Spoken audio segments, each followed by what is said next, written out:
बहरहाल सुबह का टाइम है और रात में आप लोगों में से ज्यादातर लोग जगे हुए हैं, फिर भी पिंडाल अल्हम्दुलिल्लाह भर गया है। हमारी माएँ बहनें भी बहुत अच्छी तादाद में आ गई हैं, यानी एक मूड बन गया है आप लोगों का सुनने सुनाने का।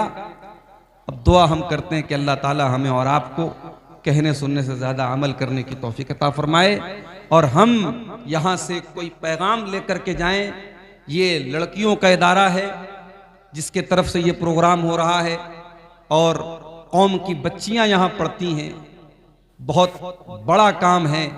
मैं दुआ करता हूँ अल्लाह इस इदारे को भी दिन दूनी रात चौगुनी तरक्की अता फरमाए और यहाँ पढ़ने वाली बच्चियों को अल्लाह ताला आलिमा और दीन की खादिमा बनाए और दीन पर अमल करने वाली बनाए, आमीन। मेरे भाइयों, कुरान मजीद की जो आयत मैंने आपके सामने पढ़ी है, उस आयत में अल्लाह ताला ने नुस्खा बताया है, फॉर्मूला बताया है, तरीका बताया है। अल्लाह तबारक व तआला को राजी कैसे किया जाए, हम कौन सा ऐसा काम करें कि अल्लाह हमसे राजी हो जाए, अल्लाह हमसे खुश हो जाए, अल्लाह हमसे मोहब्बत करने लगे। उसका तरीका अल्लाह ताला ने कुरान की इस आयत में बताया है। ये कुरान की सूरह आले इमरान की आयत नंबर 31 है, आयत नंबर 31 है। कुल इन कुंतुम तुहिब्बूनल्लाह फत्तबिऊनी युहब्बिबुकुमुल्लाहु व यगफिर लकुम ज़ुनूबकुम। ऐ नबी आप फरमा दीजिए, कह दीजिए, अगर तुम अल्लाह से मोहब्बत करते हो, अगर तुम्हें इस बात का दावा है कि तुम अल्लाह ताला से मोहब्बत करते हो, अल्लाह से प्यार करते हो, अल्लाह को चाहते हो, फत्तबिऊनी, तो तुम अपने नबी की इत्तिबा करो, अपने नबी को फॉलो करो, अपने नबी के तरीके पर चलो, अपने नबी की जिंदगी को अपने लिए नमूना बना लो। फत्तबिऊनी, अपने नबी की पैरवी करो। जब तुम अपने नबी की पैरवी करोगे, युहब्बिबुकुमुल्लाह, तो अल्लाह भी तुमसे मोहब्बत करेगा, व यगफिर लकुम ज़ुनूबकुम, और तुम्हारे तमाम गुनाहों को माफ कर देगा। क्या पता चला?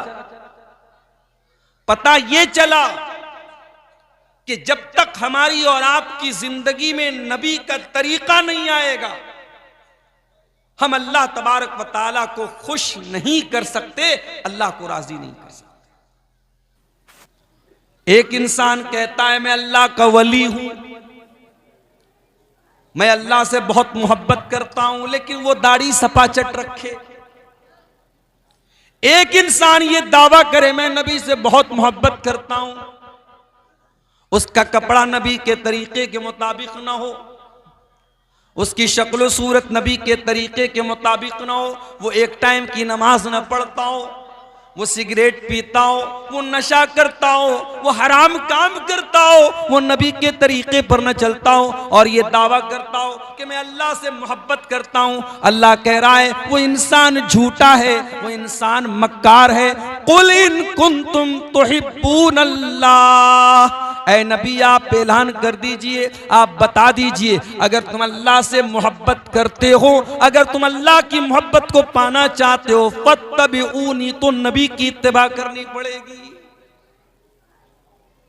अभी हमारे उत्तर प्रदेश में हमारे गैर मुस्लिम भाइयों का बहुत बड़ा एक त्योहार कह लीजिए, 12 साल के बाद वो पड़ता है। उसमें पूरे इंडिया से लोग आते हैं, बल्कि नेपाल से भी लोग आ रहे हैं और ये अकीदा रखते हैं कि साहब हम गंगा में नहा लेंगे, स्नान कर लेंगे तो हमारे सारे पाप धुल जाएंगे। वैसे एक बात मैं बता दूं आपको, इस्लाम में पाप को धोने का ऐसा कोई कॉन्सेप्ट नहीं है। इस्लाम में अगर आपको अपने पाप को धोना है तो आपको तौबा करनी पड़ेगी, सुधरना पड़ेगा। आप जमजम के कुएं में जाके डुबकी लगा लें, पूरे जमजम से अपने आप को नहा, अपने आप को जो है आप भिगो लें, उससे आपके पाप नहीं धुलेंगे जब तक आप सच्ची तौबा न कर लें, अपने आप को सुधार न लें। इस्लाम में कहीं नहाने से पाप नहीं धुलते हैं, ये मैं आपको बता दूं।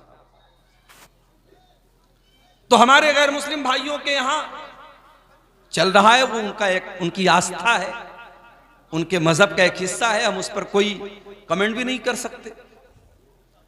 लेकिन मीडिया वाले उसमें बहुत सारी चीजें दिखा रहे हैं। अब उसमें कोई सोशल मीडिया पर नाच गाना करने वाली कोई लड़की थी, अब वो वहां पर पहुंची साहब, उसने कहा कि मैं दुनिया को छोड़ रही हूं, मैं साध्वी बन रही हूं। मीडिया ने बहुत उसको दिखाया कि साहब ये तो साध्वी बन गई। कुछ ऐसे लोग भी उसमें आए जिनके बदन पे कोई कपड़ा नहीं, नागा लोग हैं, नंगे हैं, सर से पैर तक मादरजात नंगे हैं, बदन पे कोई कपड़ा नहीं। उनसे पूछो भाई तुम कपड़ा क्यों नहीं पहनते,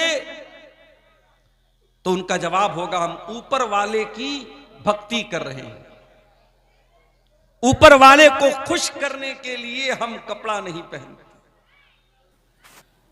लेकिन मेरे प्यारे साथियों, उसमें कोई अपना हाथ 15-15 साल से उठा करके ये समझता है कि हाथ उठा करके वो अल्लाह को राजी कर रहा है।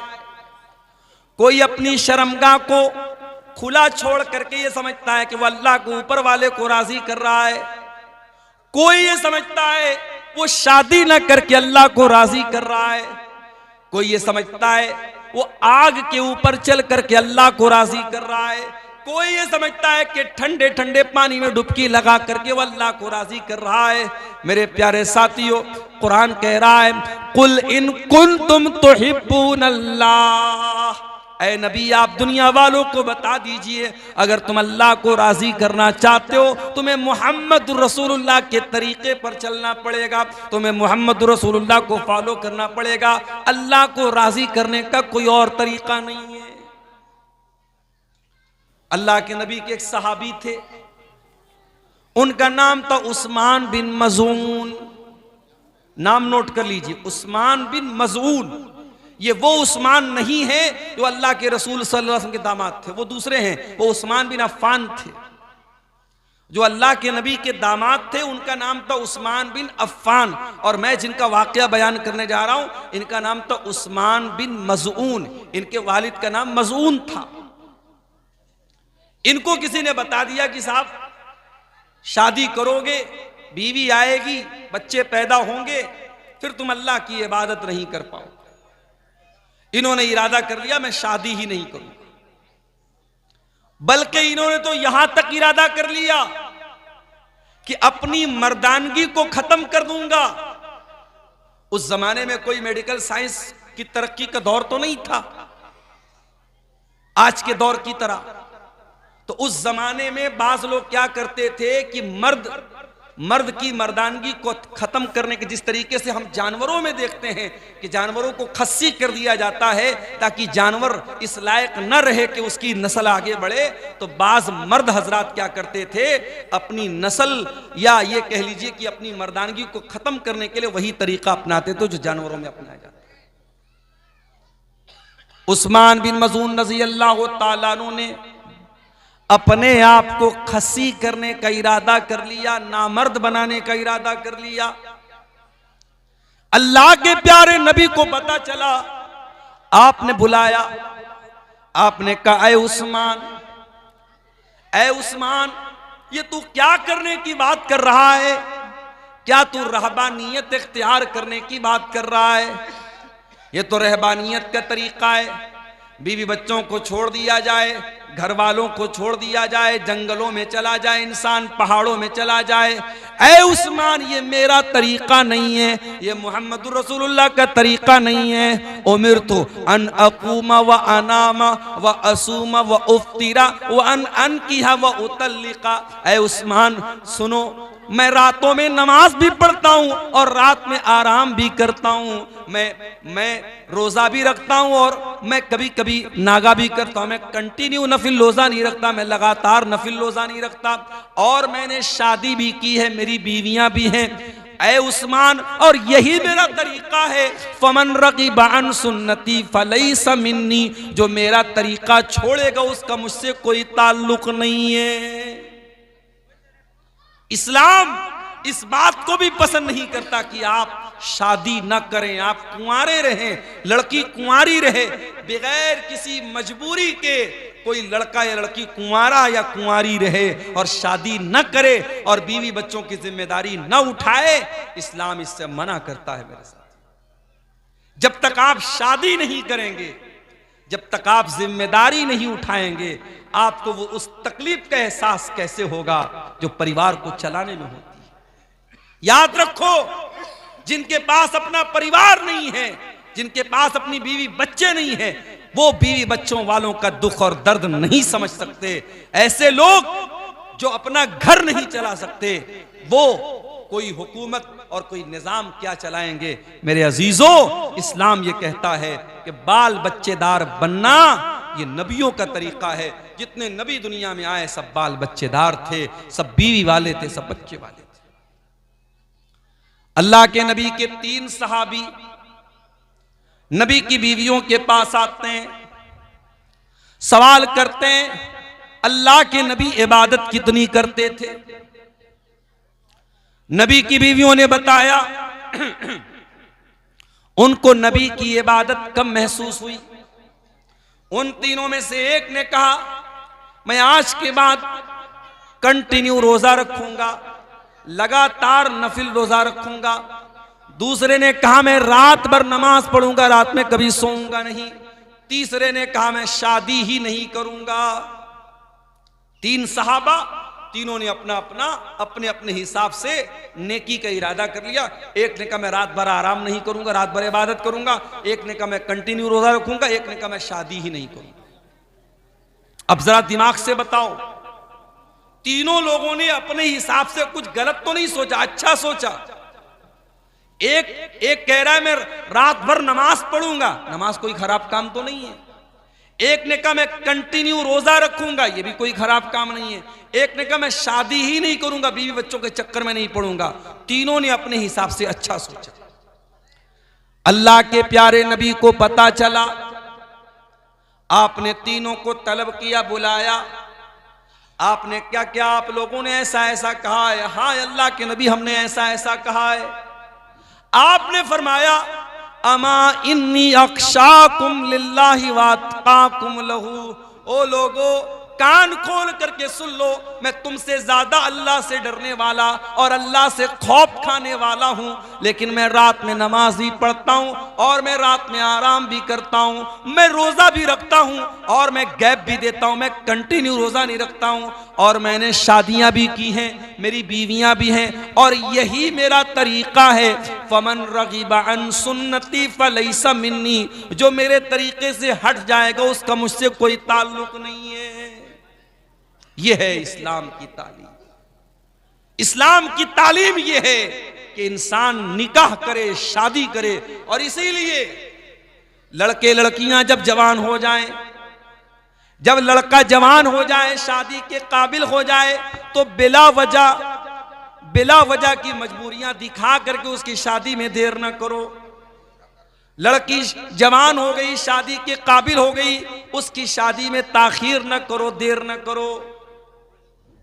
अल्लाह के नबी फरमाते हैं, या माशर शबाबी मन इस्तता मिनकुमुल बाता फल्यतज़व्वज। ऐ नौजवानों, जब तुम जवानी के काबिल हो जाओ, जब तुम शादी के काबिल हो जाओ, शादी की जिम्मेदारी उठाने के काबिल हो जाओ, तो तुम जल्दी से शादी कर लो।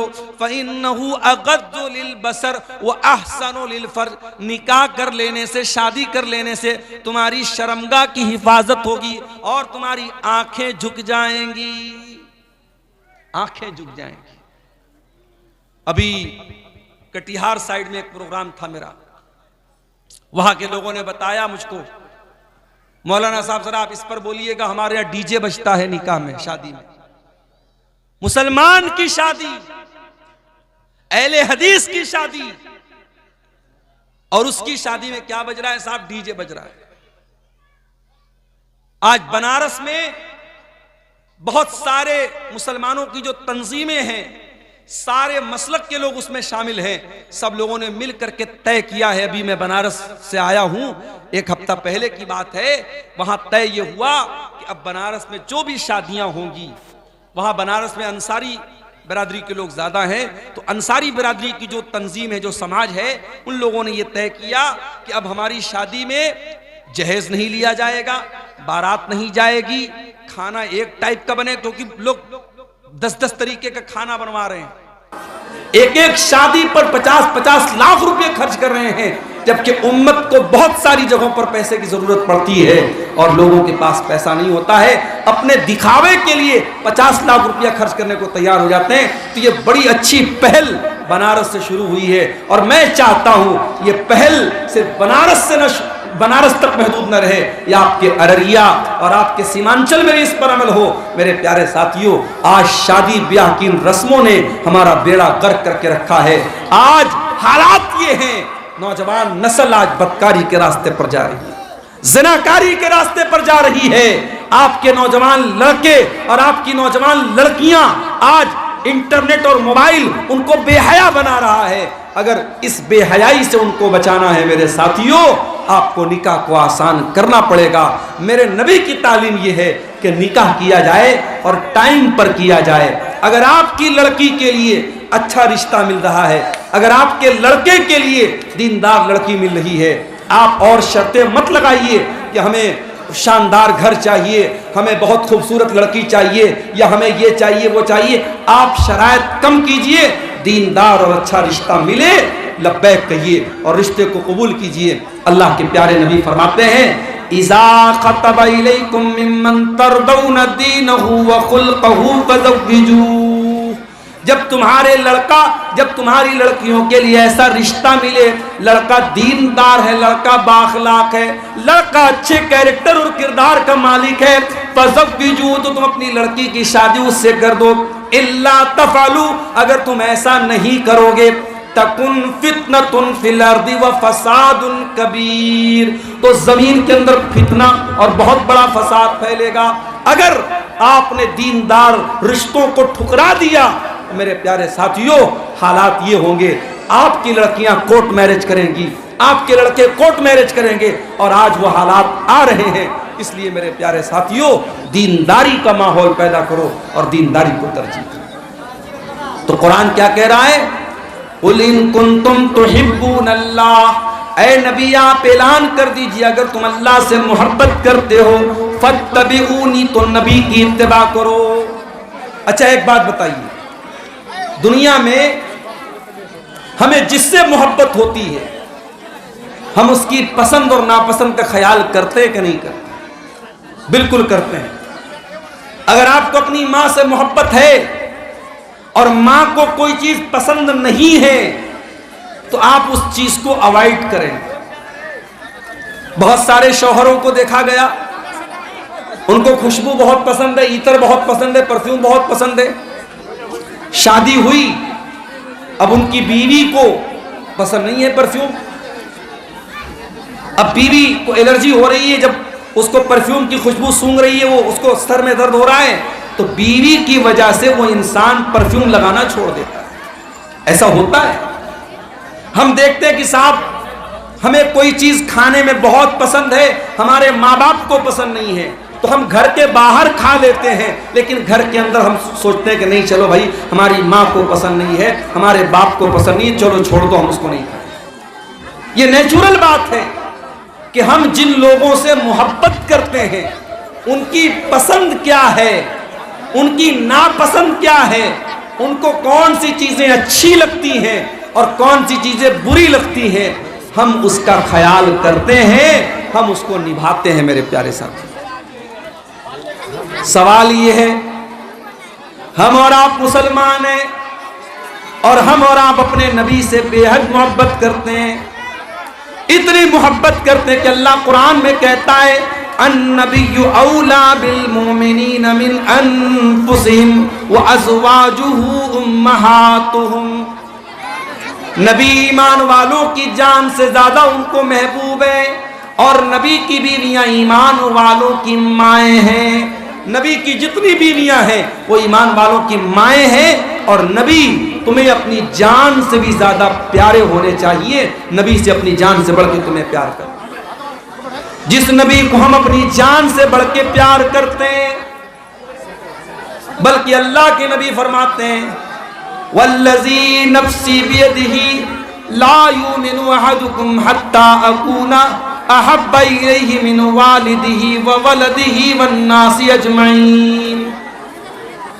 तुम में से कोई मोमिन नहीं हो सकता, मुसलमान नहीं हो सकता जब तक अपने माँ बाप से ज़्यादा, अपनी औलाद से ज़्यादा और तमाम लोगों से ज़्यादा अपने नबी से प्यार न करे। सबसे बढ़ के जब तक आप नबी से प्यार न करें, हम और आप मेरे प्यारे साथियों मोमिन नहीं हो सकते, हम मुसलमान नहीं हो सकते। सवाल ये पैदा होता है, थोड़ा सा माहौल को पुरसुकून बनाइए। ये हंगामे वाला माहौल तकरीर का नहीं होता है, इधर से आवाज़ आ रही, उधर से आवाज़ आ रही। एक जगह बैठ जाओ भाई, सुकून से बैठो। तकरीर के लिए सुकून का माहौल बहुत ज़रूरी है। अगर आप हंगामा करेंगे, आवाज़ें आएंगी तो मुकर्रिर डिस्टर्ब होगा, फिर मैं ज़्यादा देर नहीं बोल पाऊंगा आपके साथ। तो जिससे हमें मोहब्बत होती है मेरे प्यारे साथी, हम उसकी पसंद और नापसंद का ख्याल करते हैं। आज हम अपनी तकरीर में कुछ ऐसी चीजें आपके सामने बयान करेंगे जो अल्लाह के नबी को बहुत पसंद थी, और कुछ ऐसी चीजें बयान करेंगे जो अल्लाह के नबी को नापसंद थी। मकसद क्या है? जो चीजें नबी को पसंद थी उनको हम अपना लें, और जो चीजें नबी को नापसंद थी उनसे हम अपने आप को बचाएं। दुआ कीजिए अल्लाह ताला हमें उन बातों पर अमल की तौफीक दे। तो आइए शुरू करते हैं। नबी को सबसे ज्यादा कौन सी चीज पसंद थी? चलो भाई खोरागाछी वालों बताओ, नबी को सबसे ज्यादा कौन सी चीज पसंद थी? कोई बताए, आगे बताए। ये यूट्यूबर लोग बताएं भाई। नहीं नहीं, बोलें बोलें, नहीं कोई भी चीज में बताए सबसे ज्यादा नबी को सबसे ज्यादा कौन सी चीज पसंद?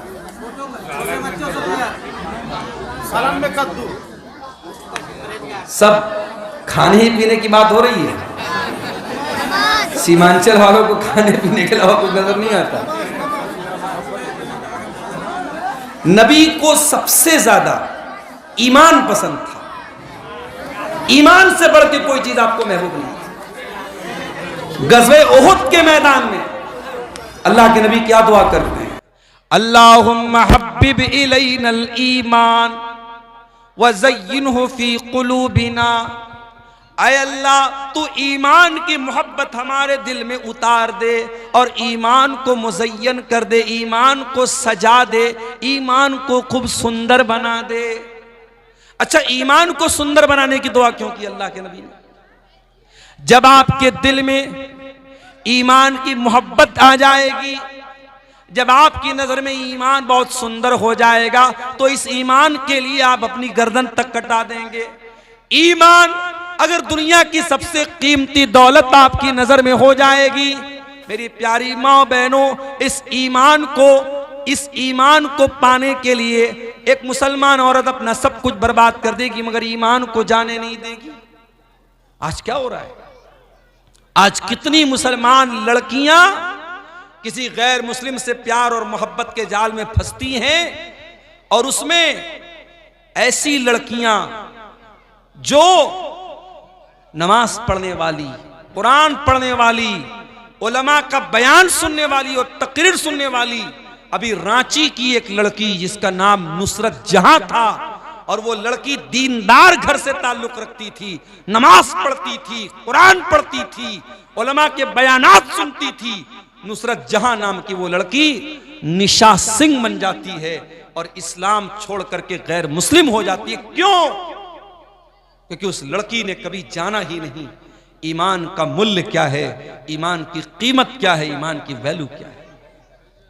मेरे प्यारे साथियों, ये ईमान इतनी कीमती दौलत है, इतनी कीमती दौलत है कि कुरान कहता है इन्नल्लज़ीना कफरू व मातू व हुम कुफ्फारुन फलन युक़बल मिन अहदिहिम मिल्उल अर्ज़ि ज़हबा। जो लोग दुनिया से बगैर ईमान के जाएंगे, अगर वो जमीन भर के सोना भी अल्लाह की बारगाह में लेके आ जाए, अय अल्लाह तू जमीन भर के सोना ले ले और हमको जहन्नम की आग से बचा ले, हमको जहन्नम के अजाब से बचा ले। कुरान कहता है फलन युक़बला, उनका जमीन भर के सोना भी कबूल नहीं किया जाएगा। वो जमीन भर के सोना दे करके भी अल्लाह के अजाब से नहीं बच पाएंगे। ईमान इतनी कीमती दौलत है मेरे प्यारे साथी।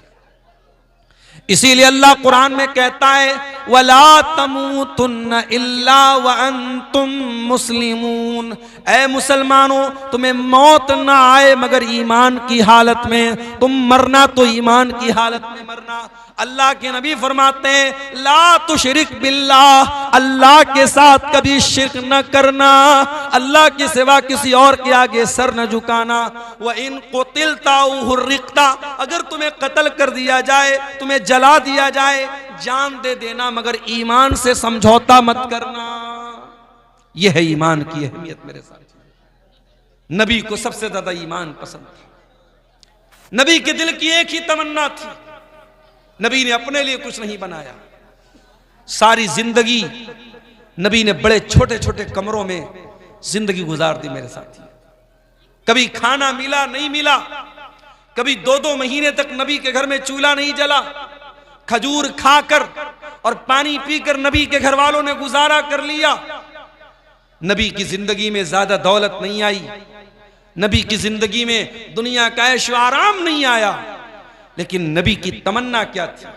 हमारी और आपकी क्या तमन्ना होती है? हमारे पास अच्छा सा मकान हो, हमारी बीवी बच्चे आराम से रहें, सुकून से रहें, हमारे घर में दौलत की रेल पेल हो, कोई कमी ना हो। हमारी तमन्ना तो ये होती है, मगर नबी की तमन्ना क्या थी? अल्लाह कुरान में कहता है फलअल्लका बाक़िउन नफ्सका अला आसारिहिम इल्लम युमिनू बिहाज़ल हदीस असफा।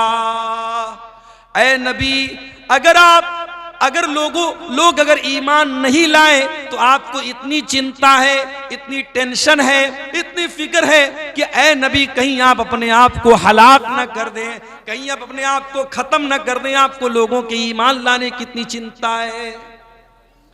अल्लाह के रसूल रात के सन्नाटे में दुआ करते हैं आय अल्लाह तू उमर इब्ने हिशाम और उमर इब्ने खत्ताब में जो तुझको ज्यादा पसंद है, अल्लाह तू उसको ईमान की दौलत दे दे।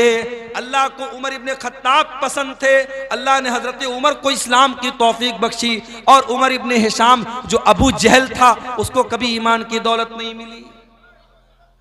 मेरे भाइयों, अगर अल्लाह ने हमें और आपको मुसलमान बनाया है, ईमान वाला बनाया है, माफ कीजिएगा इसमें हमारा कोई कमाल नहीं है, हमारा कोई कमाल नहीं है। अल्लाह चाहता इसी भारत में 1 अरब लोग ऐसे हैं जो अल्लाह के अलावा दूसरों के दर पे सर झुकाते हैं। अल्लाह हमें चाहता हमें भी वैसा बना देता, हम भी गाय को देख के हाथ जोड़ रहे होते, सांप को देख के हाथ जोड़ रहे होते, शर्मगाह की इबादत कर रहे होते, हम किसी नदी की इबादत कर रहे होते। अगर अल्लाह ने हमें और आपको मुसलमान बनाया है, ईमान वाला बनाया है, ये बहुत बड़ी नेमत है मेरे प्यारे साथियों। इस नेमत की कदर करो। वमा कुन्ना लिनहतदिया लौला अन हदानल्लाह, अगर अल्लाह हमें हिदायत न देता तो शायद हम हिदायत न पाते। मेरे प्यारे साथियों, यकीनन हमें अल्लाह ताला ने बहुत बड़ा इनाम किया हम पर कि उसने हमें ईमान की दौलत से नवाजा है। अल्लाह के नबी को ईमान से बढ़ के कोई चीज पसंद नहीं थी, इसलिए इस ईमान पर कायम रहो, मरते दम तक तौहीद पर कायम रहो, मरते दम तक कोई ऐसा काम मत करो मेरे प्यारे भाइयों और मेरी प्यारी माँ और बहनों जो ईमान को बर्बाद कर देता हो, जो ईमान को खत्म कर देता हो। जानो, मैं इसीलिए बार बार सीमांचल के इलाके में कहता हूं, अभी एक बहुत बड़ी 3 मंजिला की मस्जिद थी, कटिहार में जुमा पढ़ाया था मैंने, 3 मंजिला मस्जिद थी। मैंने वहां जुमा के खुतबे में कहा था, इतनी बड़ी मस्जिद आपने बनाई है, आप औरतों का इंतजाम क्यों नहीं करते? गांव वालों ने कहा मौलाना हमारे पूरे गांव में यही एक मस्जिद है और ऑलरेडी 3 मंजिल की वो मस्जिद बन चुकी है और मर्दों से फुल हो जाती है। उन्होंने कहा कि मौलाना साहब औरतों की गुंजाइश नहीं है। मैंने कहा कयामत के दिन ये औरतें आपका गरेबान पकड़ेंगी। साल में एक बार आपने प्रोग्राम करा के किसी आलिम को बुला लिया, माफ कीजिए दीन की सारी जानकारी साल में एक तकरीर सुनने से नहीं होगी। और हम ये भी जानते हैं कि आपके इलाके के ये जलसे और प्रोग्राम, ये तकरीर कम और तफरीह इसमें ज्यादा होती है। एक एक गांव में कितने जानवर कटते हैं और कितनी दावतें होती हैं और कितने लाख रुपए का खर्च। मुझे यहां तक लोगों ने बताया कि अगर आपके गांव में जलसा है और आपकी लड़की की नई नई शादी हुई है तो दामाद जो आएगा, दामाद का, बेटी का, नाती का, नतनी का, नवासे नवासी सबका नया कपड़ा बना के भी देना पड़ता है। यानी जलसे पर जो होने वाला खर्च है उससे कई गुना ज्यादा खर्च गांव में होने वाली दावतों और फिर उस जलसे के नाम पर जो तोहफे तहफ दिए जाते हैं उस पर हो जाता है।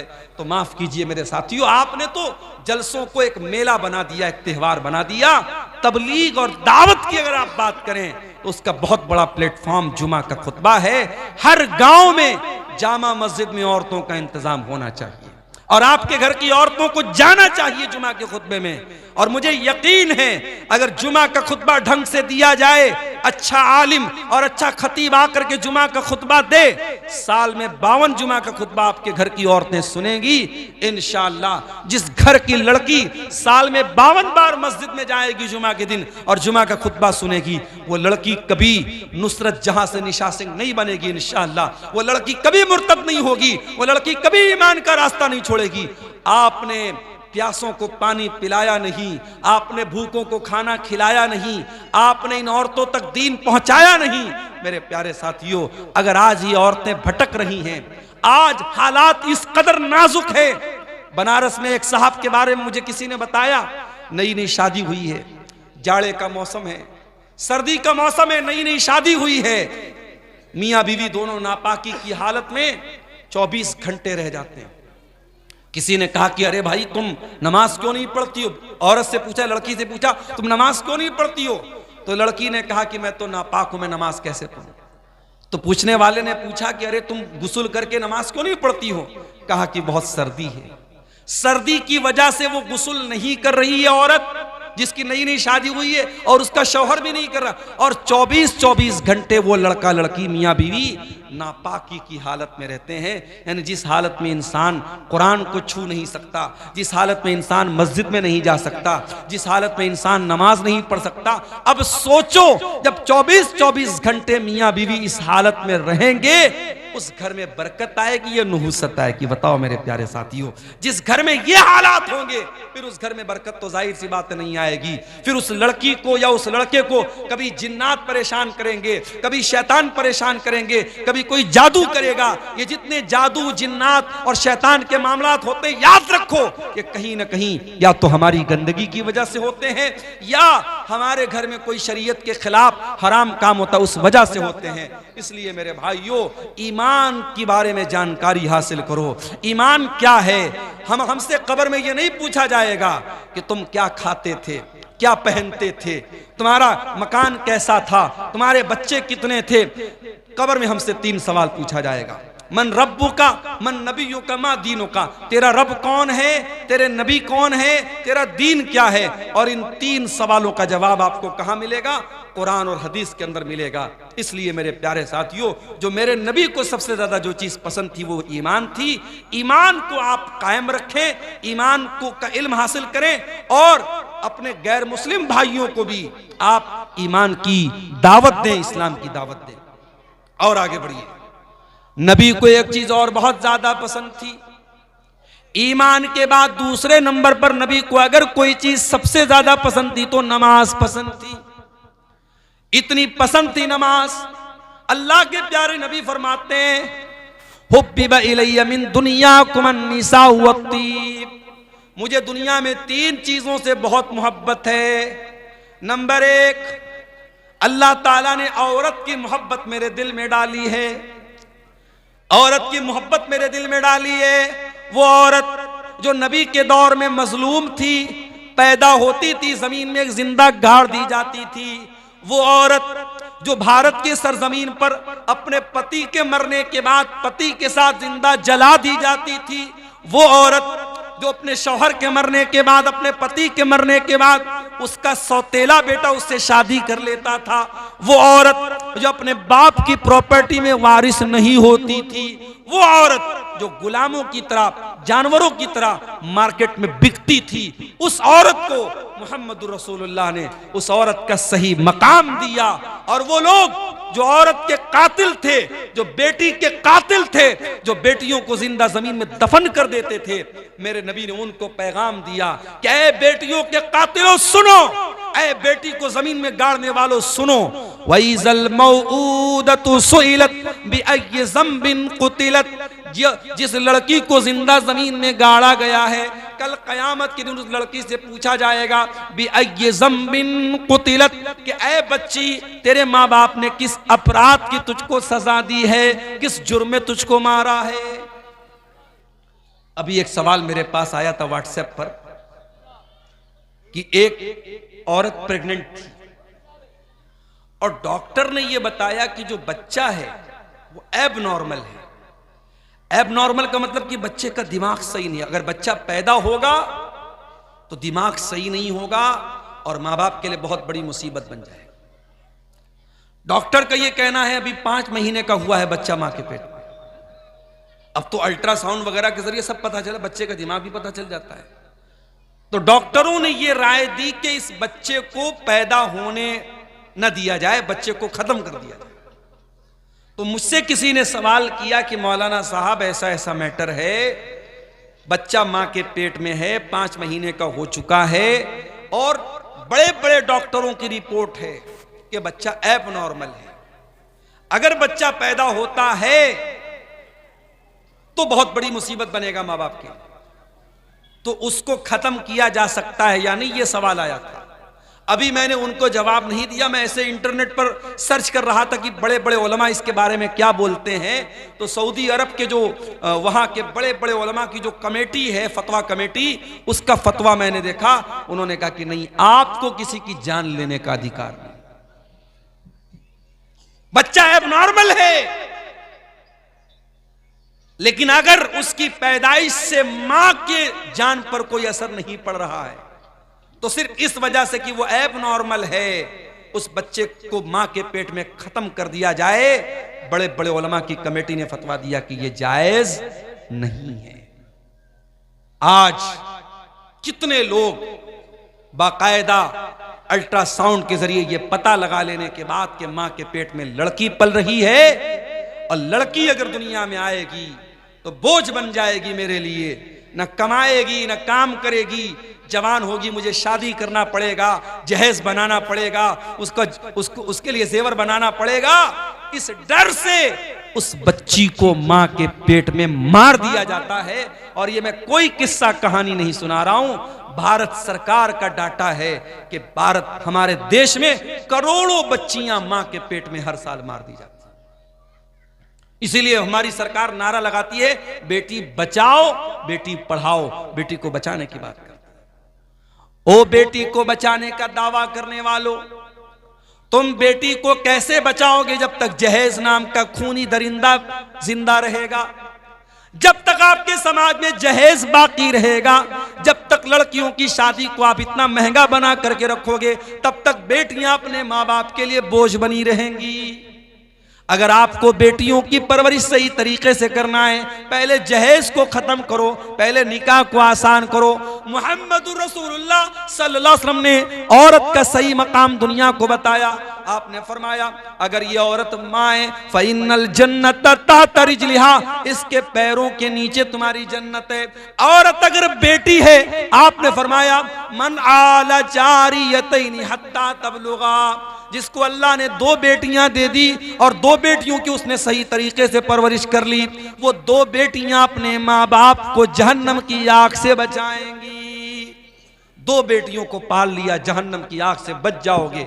बेटी बनकर के औरत आई, माँ बाप को जहन्नम से बचा रही है। और ये औरत जब बीवी बनकर के आपके घर में आती है, कुरान कहता है हुन्ना लिबासुल लकुम व अंतुम लिबासुल लहुन्ना, तुम्हारी बीवी तुम्हारे लिए लिबास है, जैसे हमारे बदन का लिबास हमारे बदन को जीनत देता है, तुम्हारी बीवी तुम्हारी जिंदगी को जीनत देती है, तुम्हारी जिंदगी को सुंदर बनाती है, तुम्हारी जिंदगी को खूबसूरत बनाती है। अगर एक शादीशुदा इंसान की जिंदगी से बीवी को निकाल दिया जाए, उसकी जिंदगी अधूरी हो जाएगी, उसकी जिंदगी बेरंग हो जाएगी। और कुरान कहता है वमिन आयातिही अन खलक़ लकुम मिन अनफुसिकुम अज़वाजा, तुम्हारी बीवियां अल्लाह की बहुत बड़ी निशानी है। मेरे प्यारे साथियों, बीवी की शक्ल में औरत सुकून देती है, माँ की शक्ल में जन्नत का परवाना देती है, बेटी की शक्ल में माँ बाप को जहन्नम से बचाती है। औरत को अल्लाह के नबी ने सही मकाम दिया और आपने इस औरत को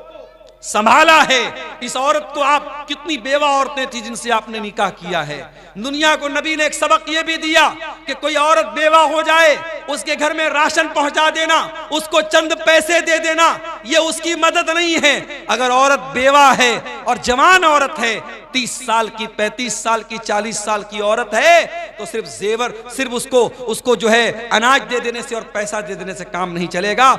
उस बेवा औरत से शादी, कोई मर्द आगे बढ़े और शादी करे, उसको निकाह के बंधन में बांधे ताकि वो इज्जत की एक जिंदगी गुजारे। एक औरत बगैर शौहर के नहीं रह सकती मेरे साथियों, ये ढकोसलेबाजी है।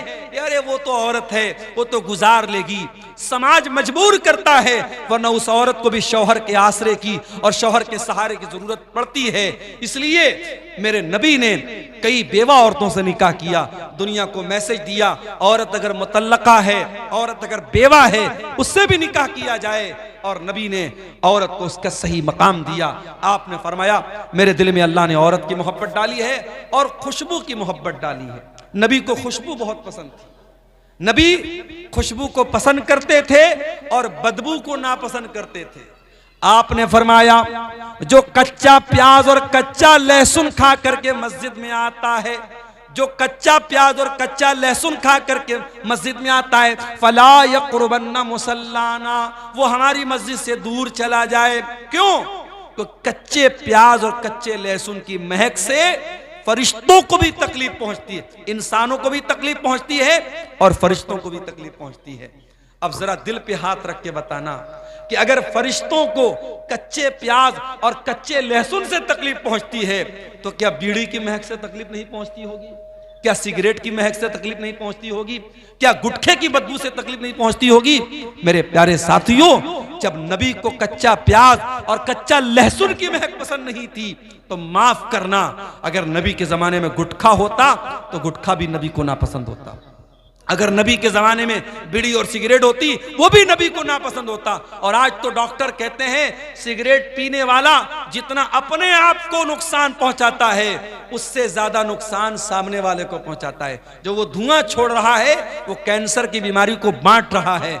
इसलिए मैं अपने बुजुर्गों से, अपने जवानों से, अपने बच्चों से कहना चाहूंगा, अल्लाह के वास्ते, अगर ये सिगरेट और बीड़ी की लत में मुब्तला हो, अगर नबी से प्यार करते हो, नबी को खुशबू पसंद थी, अरे शौक है तो खुशबू लगाओ, मुश्क लगाओ, ऊद लगाओ, बेहतरीन खुशबू लगाओ, अपने आप को इतना खुशबूदार बनाओ कि तुम्हारे पसीने से, मेरे नबी के पसीने से भी खुशबू फूटती थी, मेरे नबी का पसीना भी खुशबूदार था। अल्लाह के नबी कहते हैं मुझे खुशबू बहुत पसंद है। और तीसरी चीज क्या पसंद है?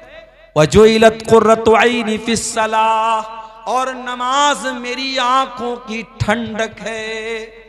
नमाज मेरी आंखों की ठंडक है, नमाज मेरे दिल का सुकून है। नमाज जब तक मैं ना पढ़ूं मेरे दिल को सुकून नहीं मिलता। आज मुसलमान रात भर तकरीर सुनेगा, रात भर उलमा के बयान सुनेगा और सुबह फजर के टाइम सो जाएगा। आज हमारी मस्जिदें फजर की नमाज में चंद बूढ़े लोगों की वजह से आज जिंदा हैं। मेरे प्यारे साथियों, आज मस्जिदों पर दुश्मनों की गलत नजरें हैं। उत्तर प्रदेश में रिकॉर्ड बता रहा हूं मैं, 1,12,000 वक्फ की प्रॉपर्टी है, जिसमें मस्जिद भी शामिल है, जिसमें ईदगाह भी शामिल है, जिसमें कब्रिस्तान भी शामिल है। 1,12,000 के करीब वक्फ की प्रॉपर्टीज है। ये किसका रिकॉर्ड है? ये वक्फ बोर्ड का रिकॉर्ड है। लेकिन अभी उत्तर प्रदेश सरकार ने एक सर्वे करवाया है और उसमें सरकार का दावा है कि 1,12,000 वक्फ की प्रॉपर्टीज में सिर्फ 30,000 सिर्फ 30,000 प्रॉपर्टी सही है, बाकी सब सरकारी जमीन पर है। गोया के 78% वक्फ की जमीन, जिसमें मस्जिद भी शामिल है, जिसमें कब्रिस्तान भी है, जिसमें ईदगाह भी है, उसके बारे में सरकार का दावा है कि ये सरकारी जमीन पर है। यानी एक बड़ी तादाद में आपकी मस्जिदें, आपके कब्रिस्तान, आपकी ईदगाहें वो खतरे के निशान पर हैं। अगर आपने कानूनी तौर पर अपने पांव को मजबूत नहीं किया होगा तो आगे चल करके बहुत पछताना पड़ेगा। लेकिन मेरे प्यारे साथियों, जो कानूनी तौर से मजबूती है वो अपनी जगह है, मगर आज हमारे हालात क्या हैं? एक गांव में 4 मस्जिदें हैं, एक वक्तिया मस्जिद है, 2 वक्तिया मस्जिद है, 2 जामा मस्जिद है। वक्तिया मस्जिद में हम देखते हैं कि फजर की नमाज में 2 लोग 3 लोग नमाज पढ़ रहे हैं, जबकि ऐसा नहीं, मुसलमानों की बस्ती है, मुसलमानों का गांव है, लेकिन कोई नमाज पढ़ने वाला नहीं है। मस्जिद तो बना ली शब्बर में, ईमान की हरारत वालों ने, मन अपना पुराना पापी था, बरसों में नमाजी बन न सका। मेरे साथियों, नमाज को कायम करो। नबी से प्यार करते हो, नबी से मोहब्बत करते हो तो नमाज से मोहब्बत करो। नमाज की ऐसी आदत डालो, अगर एक टाइम की नमाज भी छूट जाए तो ऐसा लगे कि हाँ कुछ छूट गया, कुछ मिस हो गया, कुछ है जो नहीं हमको मिला है। अल्लाह के प्यारे नबी जिंदगी में कभी किसी पर बद्दुआ नहीं करते थे, नबी की जबान से जल्दी बद्दुआ नहीं निकलती थी, मगर नबी की जबान से कब बद्दुआ निकली? जंगे खंदक का मौका था, दुश्मन से लड़ाई चल रही थी, असर की नमाज का टाइम हुआ, लड़ाई जारी है, असर का टाइम खत्म हो गया, सूरज डूब गया। जब सूरज गुरूब हो गया, अल्लाह के नबी को एहसास हुआ कि असर का टाइम निकल गया। आपने फरमाया, मल अल्लाहु बुयूतहुम व कुबूरहुम नारा, अल्लाह इनकी कब्रों को जहन्नम की आग से भर दे, इनके घरों को अल्लाह ताला जहन्नम की आग से भर दे। शगलूना अनिस सलातिल वुस्ता, इनकी वजह से हमारी हमारी असर की नमाज चली गई, एक टाइम की नमाज छूटी है। तो नबी ने बद्दुआ की है मेरे प्यारे साथियों। इसलिए मेरे भाइयों, नमाज की पाबंदी कीजिए। अल्लाह के प्यारे नबी अपने आखिरी वक्त में अपनी उम्मत को क्या वसीयत कर रहे हैं? अस्सलात अस्सलात व मा मलकत ईमानुकुम, ऐ लोगो नमाज का ख्याल करो, नमाज की पाबंदी करो, ऐ लोगो नमाजी बन जाओ और अपने मातहतों का ख्याल करो। ये नबी की आखिरी वसीयत है। जो इंसान नबी से मोहब्बत का दावा करे और उसे नबी की आखिरी वसीयत याद ना हो, उससे अपने ईमान की खैर मनानी चाहिए। और आगे बढ़िए, अल्लाह के नबी को एक चीज और बहुत ज्यादा पसंद थी। वो कौन सी चीज थी? अभी आपने कद्दू का नाम सुना, शहद का नाम सुना, लेकिन एक चीज और बहुत ज्यादा आपको पसंद थी, मिसवाक करना। मिसवाक करना बहुत पसंद था आपको, इतना मिसवाक करना आपको पसंद था कि अल्लाह के नबी फरमाते हैं, लौला अन अशुक्का अला उम्मती लअमरतुहुम बिस्सिवाक इंद कुल्लि सलाह, अगर मैं अपनी उम्मत के लिए मुश्किल न समझता, परेशानी न समझता, तो हर नमाज के टाइम उनको मिसवाक का हुक्म दे देता। इतनी मोहब्बत थी आपको मिसवाक से। आखिरी टाइम जब नबी का इंतकाल होने वाला था, सोमवार का दिन था, आप फजर की नमाज के टाइम आप अपने कमरे के दरवाजे पर आए, आपने देखा सहाबा नमाज पढ़ रहे हैं, आपके चेहरे पर मुस्कुराहट आ गई, आपके दिल को इत्मीनान हो गया, चलो मेरे सहाबा नमाज पढ़ रहे हैं। फिर उसके बाद आप बिस्तर पे लेटे हुए थे, आपकी बेचैनी बढ़ रही थी। इतने में हजरत आयशा कहती हैं, मेरे भाई अब्दुर्रहमान इब्न अबू बकर आए, उनके हाथ में मिसवाक थी। नबी ने मिसवाक को देखा, नबी ने ख्वाहिश जाहिर कि मैं मिसवाक करना चाहता हूं। अल्लाह के प्यारे नबी की बीवी हजरत आयशा ने मिसवाक को लिया और अपने दांतों से नरम किया और वो मिसवाक नबी ने की। उलमा कहते हैं, जिसको एहसास हो जाए कि मेरा आखिरी टाइम है, अपने इंतकाल के टाइम इंसान मिसवाक करे, ये भी नबी की सुन्नत है। नबी मिसवाक करके दुनिया से गए हैं। मेरे प्यारे साथियों, मेरे नबी को सफाई सुथराई पसंद थी, दांत साफ रहे, बदन साफ रहे, कपड़े साफ रहे, ये मेरे नबी को पसंद था। इसलिए मेरे नबी मिसवाक को बहुत पसंद करते थे। मेरे नबी को एक चीज और बहुत ज्यादा पसंद थी, अल्लाह का शुक्र अदा करना। हमारा हाल तो ये है, जरा सी परेशानी आ जाए, हमारे मुंह से नाशुक्री के कलमात निकल जाते हैं। कितनी औरतें हैं, उनका बच्चा अगर बीमार हो जाए, उनकी जबान से निकलता है, अल्लाह मेरे ही बच्चे को तुझे बीमार करना था। बच्चा अल्लाह न करे किसी औरत का बच्चा मर जाए, तो औरतें कहती हैं, अल्लाह को मेरा ही बेटा लेना था। खबरदार खबरदार मेरी प्यारी माँ और बहनों, अल्लाह के बारे में ऐसा लफ्ज इस्तेमाल मत करो। देने वाला भी अल्लाह है, लेने वाला भी अल्लाह है। अगर कभी जिंदगी में मुसीबत आए तो सब्र से काम लो, कभी जबान से नाशुक्री के कलमात मत निकालो। नबी अकरम को देखो, आपको अल्लाह ने 4 बेटियों से नवाजा और 3 बेटों से नवाजा, लेकिन तीनों बेटे आपके एक एक करके दुनिया से चले गए। जब तीसरा बेटा, जिसका नाम आपने इब्राहिम रखा था, जब वो बच्चा पैदा हुआ, नबी बहुत खुश हुए, नबी बहुत खुश हुए। उस बच्चे का नाम आपने इब्राहिम रखा। और अरब में दस्तूर था, जब बच्चे पैदा होते थे लोग उसको देहात में भेजते थे ताकि देहात की आबो हवा में और माहौल में बच्चा परवरिश पाए। इब्राहिम रजी अल्लाह ताला अन्हु को आपने देहात में भेजा। और एक सहाबी थे जिनका नाम था अबू सैफ, वो लोहार का काम करते थे, उनके घर में वो बच्चा दूध पीता था, वहीं रहता था। बच्चा बीमार पड़ जाता है, 1.5 साल का हो चुका है, बच्चा बीमार पड़ जाता है। अल्लाह के नबी को पता चला, आप सहाबे किराम के साथ वहां पर पहुंचे। आपका बच्चा आपकी गोद में आता है, आपके हाथों में आता है, बच्चा बीमार है, बच्चे की सांसें उखड़ रही हैं, बच्चा दम तोड़ रहा है, बच्चा आखिरी सांसें ले रहा है और मोहम्मद रसूलुल्लाह की आंखों से आंसू बह रहे हैं। सहाबे किराम कहते हैं, अय अल्लाह के नबी, हम क्या देख रहे हैं, आपकी आंखों से भी आंसू बह रहे हैं। आपने फरमाया, हाज़िही रहमतुन जअलहा अल्लाहु फी क़ुलूबि इबादी। ऐ मेरे सहाबा, ये आंसू तो एक बाप के आंसू है जो अपने बच्चे के लिए आंसू बहा रहा है। ऐ मेरे सहाबा, मैं नबी हूं लेकिन मैं एक बाप भी तो हूं। एक बाप के दिल में जो बेटे के लिए रहम होता है, उस रहम की निशानी ये आंसू है। आप अपने बच्चे के लिए रो रहे हैं और आपका बच्चा आपकी गोद में दम तोड़ देता है, इंतकाल कर जाता है। और अल्लाह के नबी जबान से कोई ऐसा जुमला नहीं निकालते हैं जिससे अल्लाह नाराज हो जाए, बल्कि आप कहते हैं, इन्नल ऐन तदमा वल क़ल्ब यहज़ुन वला नक़ूलु इल्ला मा यरज़ा रब्बुना, कि मेरी आंखों से आंसू बह रहे हैं, मेरा दिल गमगीन है। ऐ इब्राहिम, तेरे जाने से तेरा बाप दुखी है, मगर हम अपनी जबान से कोई ऐसी बात नहीं निकालेंगे जिससे अल्लाह नाराज हो जाए। तो मेरे नबी को शुक्र बहुत पसंद था। मेरे प्यारे साथियों, जिंदगी में हालात एक जैसे नहीं आएंगे, कभी कारोबार अच्छा चलेगा, कभी खराब चलेगा, कभी जिंदगी में बीमारी आएगी, कभी तंदुरुस्ती आएगी। हालात जैसे भी हों, हर हाल में अल्लाह का शुक्र अदा करने वाले बनो। आपके नबी को, हमारे नबी को शुक्र करना बहुत पसंद था। अब आइए 1-2 चीजें और बयान करके हम अपने मौजू के दूसरे हिस्से की तरफ बढ़ेंगे। नबी को क्या चीज नापसंद थी? नबी को एक चीज और बहुत ज्यादा पसंद थी, कुरान की तिलावत को सुनना। नबी कुरान की तिलावत को सुनना पसंद करते थे। अल्लाह के नबी के एक सहाबी थे, उनका नाम था अब्दुल्लाह बिन मसूद। अब्दुल्ला बिन मसूद रजी अल्लाह ताला अन्हु बहुत अच्छा कुरान पढ़ते थे, बहुत प्यारा कुरान पढ़ते थे।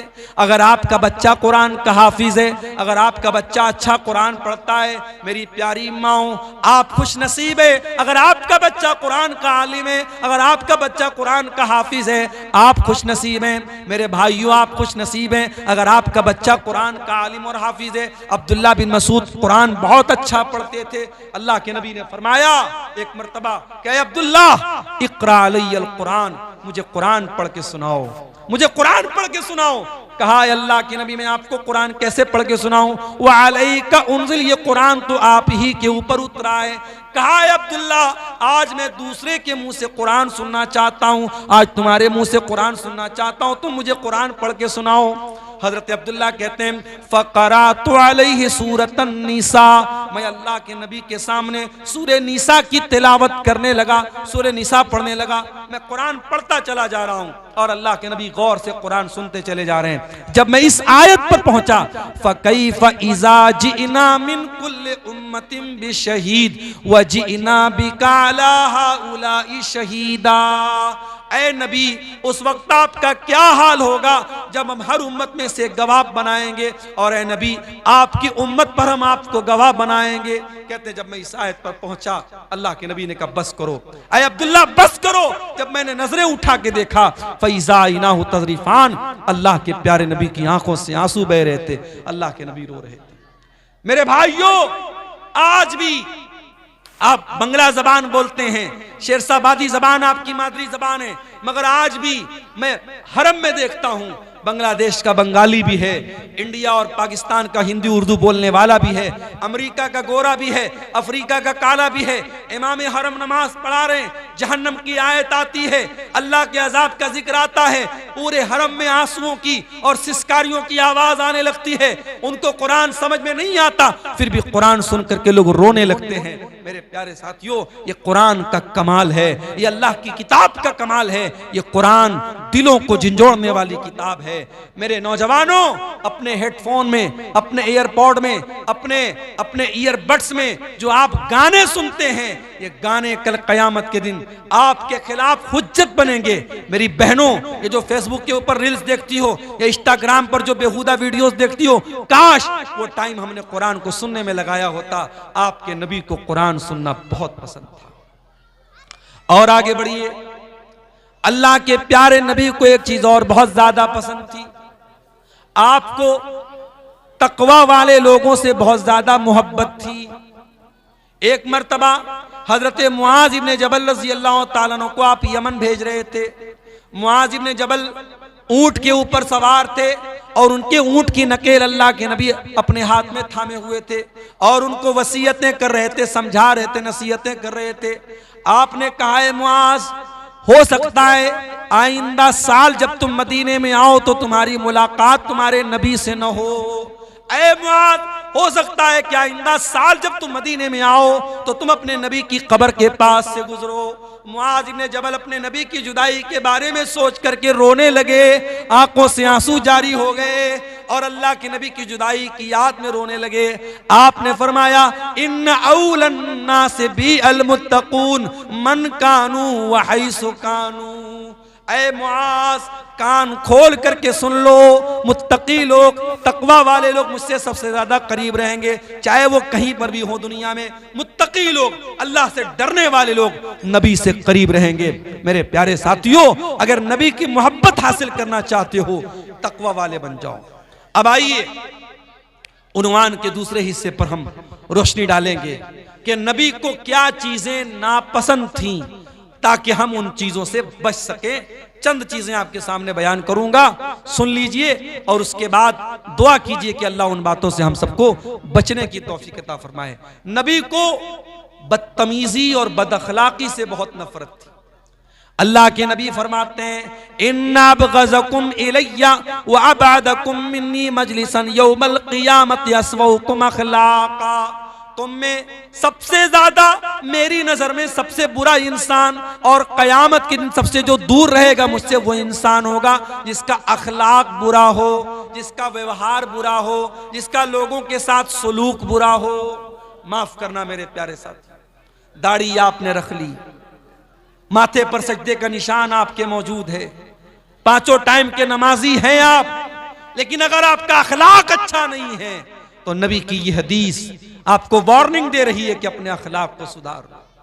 समाज के लिए बहुत अच्छे हैं आप, गांव वालों के लिए बहुत अच्छे हैं आप, अगर अपनी बीवी के लिए, अपने बच्चों के लिए अगर आपका अखलाक अच्छा नहीं है, बीवी के जज्बात का आप ख्याल नहीं करते, बच्चों के ऊपर आप जो है दिन रात सिर्फ रौब जमाते हैं और बच्चों को कभी प्यार से उनसे बात नहीं करते, तो आपका अखलाक अच्छा नहीं है। मेरे प्यारे साथी, नबी ने हमें अखलाक भी सिखाया है, नबी ने हमें अखलाक भी सिखाया है।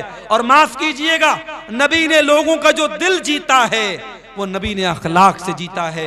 और शायर कहता है, जालिम से लिया जुल्म का बदला, न किसी वक्त मारा भी तो अखलाक की तलवार से मारा। मेरे नबी ने अखलाक की तलवार से लोगों को घायल किया है।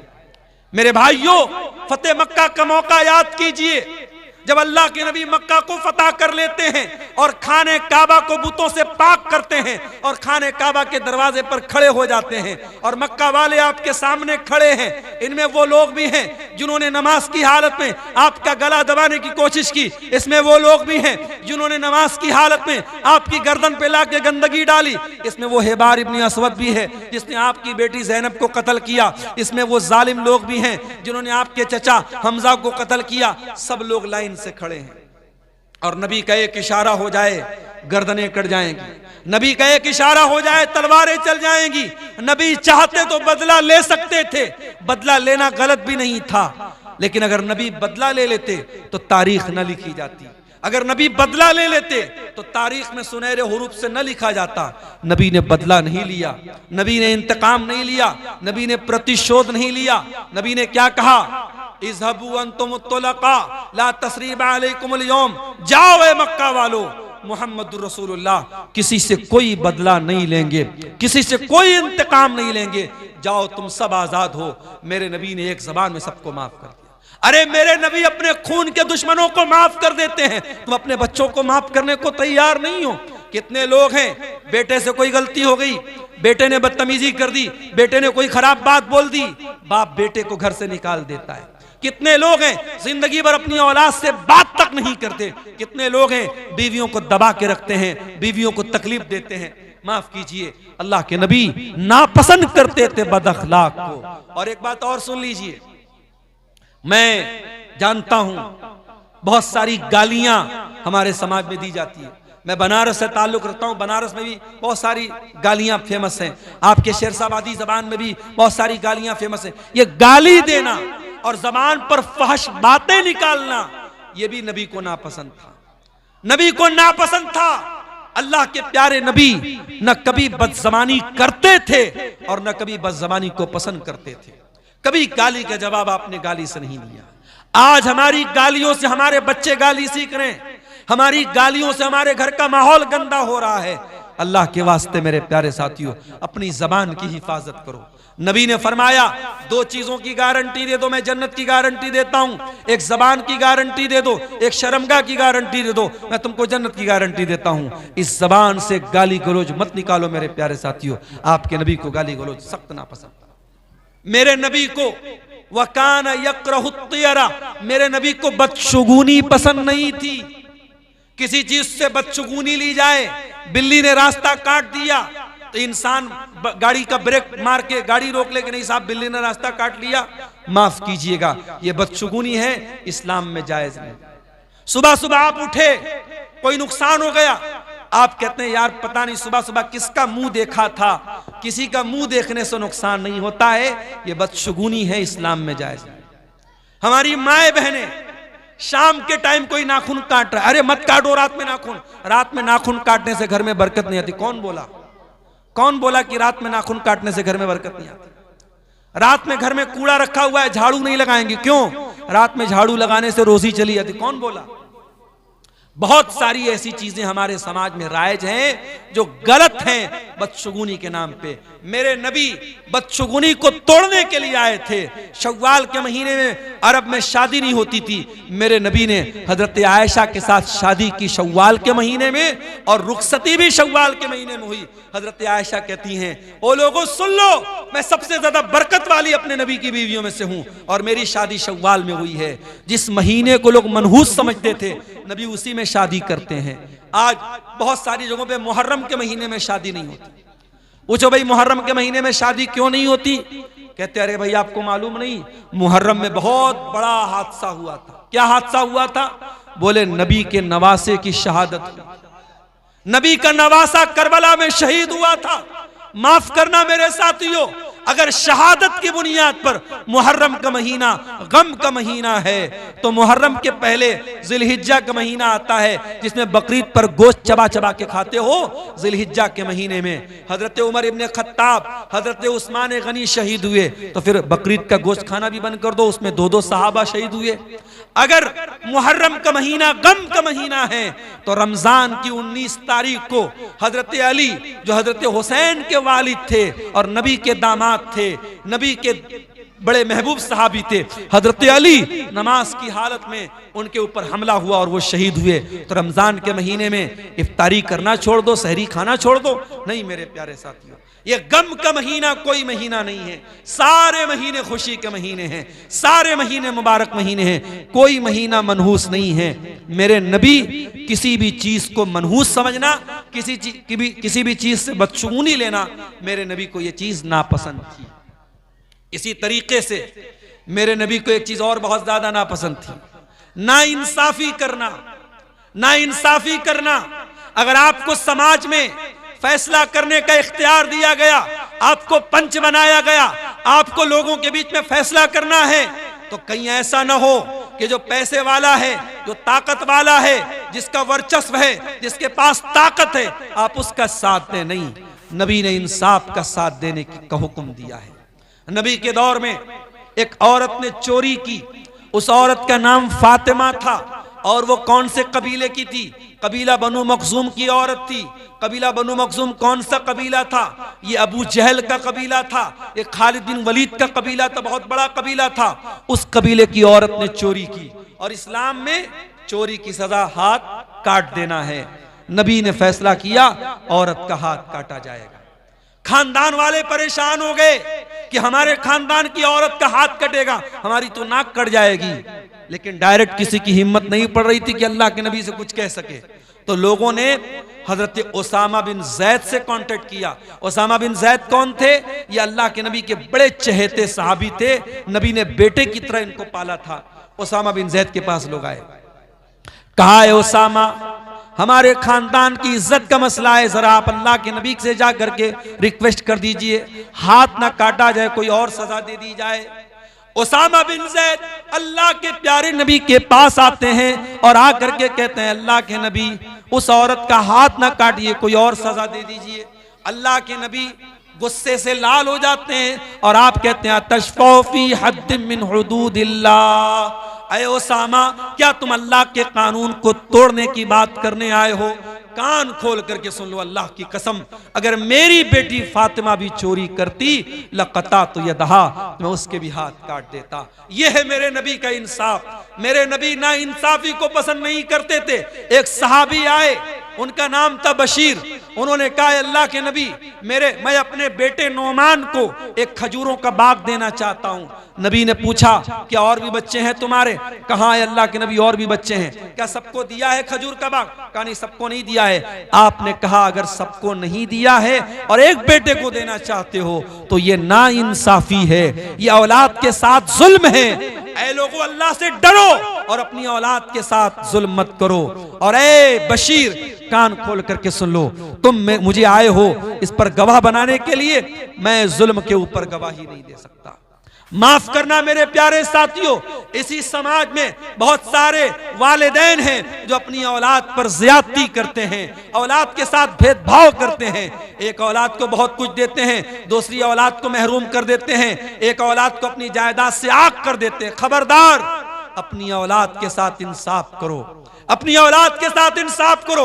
ये जमीन तुम्हारे साथ कब्र में नहीं जाएगी, ये जायदाद तुम्हारे साथ कब्र में नहीं जाएगी, ये धन दौलत तुम्हारे साथ कब्र में नहीं जाएगी, तुम्हारा अमल कब्र में जाएगा। अगर औलाद के साथ ना इंसाफी करोगे, अल्लाह क्या गर्दन पकड़ी जाएगी, अल्लाह क्या पकड़ होगी।